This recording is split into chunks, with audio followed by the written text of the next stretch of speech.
This is the gazebo world that I built as part of the project, and obviously you can see the robots in there at the moment.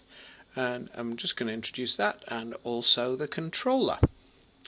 So just zoom out a little bit there, move that out of the way, so that you can see that we've got the blue ramp, the yellow platform. That gives us access to one room from above, and you can see that's got a couple of traffic cones underneath. We've got this confined corner here. And you can see that there's a Coke can on the shelf there. We do manage to just image that with a robot, which is quite successful. The rooms there are all similarly sized. So this is the controller that I built, and as you can see, it's got these forwards and backwards buttons. There we go, just a little bit of backwards and stop, so we can interrupt that command, so we can stop it after a couple of seconds if we want it to. It can turn on the spot, as you can see there, turn to the right, and you can see the camera is also updating. That's taking data from the arm camera as it actually moves around there. Going back to the left, and now some crab steering, so that's that holonomic steering that allows us to move in all sorts of directions, and you can see that that works reasonably well. So now what we're going to look at is the sliders, and as you can see we've got these from sliders direct, and that just takes those values straight away and just moves the arm. There's no move it checking, no nothing, so that could easily collide if it wanted to. So we're just going to alter the sliders there, and then this time we're going to call move it to move the arm. It's a much slower process. We can see that move it is actually sent. So as you can see there, it's using the bidirectional fast moving tree, or the BFMT, as the planner. It's only using that on the update from the sliders, and it's using RRT Connect for the named movements that we see there, so like park and full extent and salute, etc. And there we see the gripper opening. So we're just going to use one of the named positions now.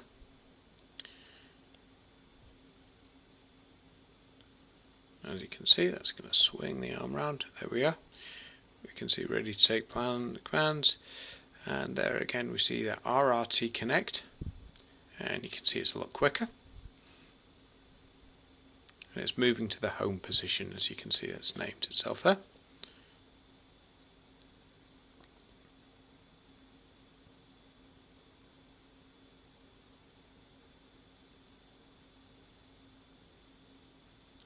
And it's finished parking, as you can see.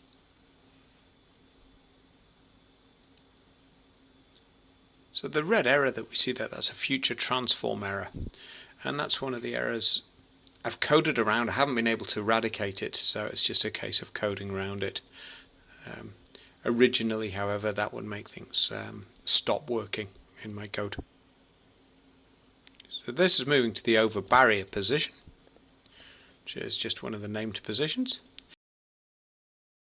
So here we see that we're actually seeing our vis as we actually move the arm, and we can see how the LiDAR is filling in additional points as it moved around there, and then eventually we also get a depth scan from the time of flight camera.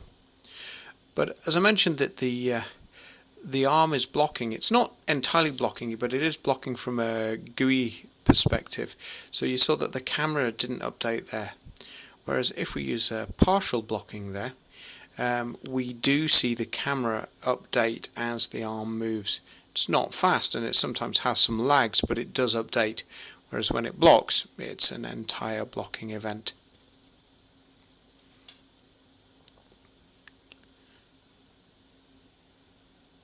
So here we see the camera starting to update, even though the arm isn't in the parked position.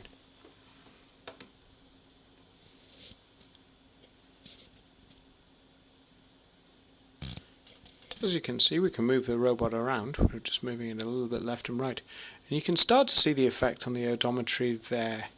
The RViz map is starting to get a little bit ragged around the edges, as you can see on the left hand side, and if we spin the robot, we'll see that is made even worse. So my belief is it's coming from the steering controller, but it could just be noisiness in the IMU, because it is when the robot spins that I see the worst things in the odometry. As you can see there, it thinks that wall's quite squinty. It could just be something as simple as delays. But when I use a pure odometry straight from the Gazebo model, I don't see this effect. So that does imply that it's the noisy odometry that's the issue.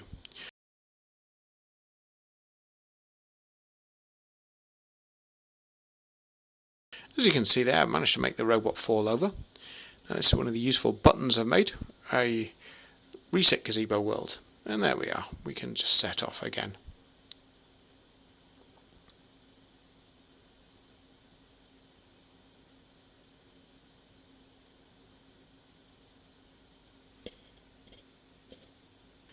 So a little challenge here. Let's see if we can get the robot up the ramp.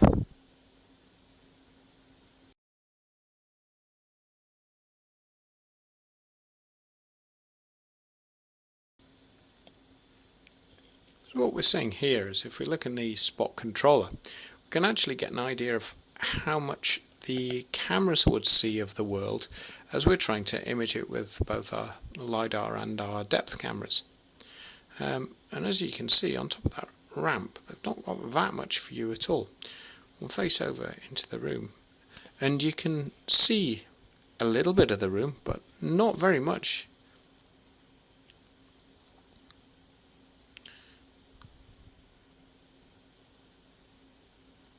So this is one of our test environments that we actually using, where we try and image underneath the underneath that platform there.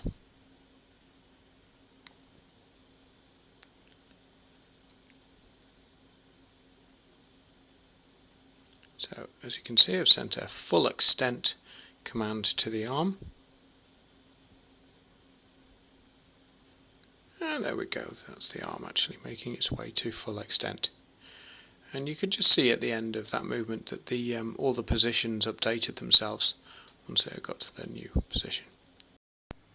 So there we go, that's our Gazebo world.